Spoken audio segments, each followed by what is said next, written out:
name's Jitendra, and I'd like to show you around some of the pieces that we're working on right here. This is what's called a monkey pod wood. Actually, it's called ear pod. This is very old wood. This is from an old tree that was from the original days when Baldwin came here and planted all the sugar cane. They planted these trees, so this tree is 120 years old. It recently came down naturally by itself, and I went and got that wood, and as you can see, it was a rotten old tree, but you can see with a bit of help what it actually comes out of, and that's a nice top of the table. And then if you're talking about joining things together, this is another style of table that I've made, and you can see it's made of ironwood, which is a very nice wood. And you can see the system of jointing. Again, there's no metal in any of this. It's just carved out. And I've joined wood. This is ironwood on the other side. Then I've ran a bit of black walnut down the center just to give it some contrast between the woods. And then the way that it's jointed in, it's impossible for it to come apart. It's sort of completely jointed in naturally by itself. And these same beams run the length of the table and repeat themselves on the other side of the table. So it becomes a very solid, sturdy table. This is another piece of work that I'm working on, and this is going to eventually be the back of a bed. We're going to fix it to the wall, so it means you can put different beds up against the same piece. But this is an example of curly koa.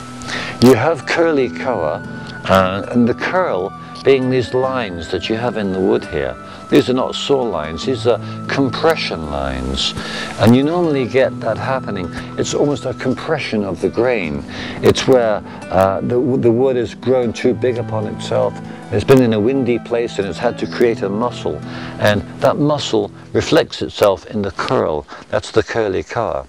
And as you can see, I've made this out of 3 pieces of wood from the same cut. It's the same design, and then I've turned these 2 pieces over and joined them back together again, so you get a continuation of the grain. It's the same thing coming back in on itself. This is the part that will be exposed above the bed, and this will be below the bed. But you can see that's a very nice concept of a perfect example of joining wood together. Things double themselves up, and that gives it a really nice feeling about it, and you get that nice color. This in the right light has got a great shine about it, and that's the finish that I've got on it, a thing called conversion varnish. And then I finished it with polishing wax. That becomes a very nice natural piece, and as you see, I've left the natural edge on it where possible, and then created my own edge when I had to bring it to a close. But these also, I make tables like this the same way. Some to custom, some just randomly. This is a custom piece for a customer, but you can see joining wood together is a very nice way to utilize the wood, because you don't necessarily get the wood in the width that you're after. You have to create the width you want, and the best way you can do it is to book match exactly. If you look at this point here, right in the middle, you can see that's an exact book match. That's exactly the same grain that comes in and reaches itself, because it's from the same cut on the tree. That's a very nice piece.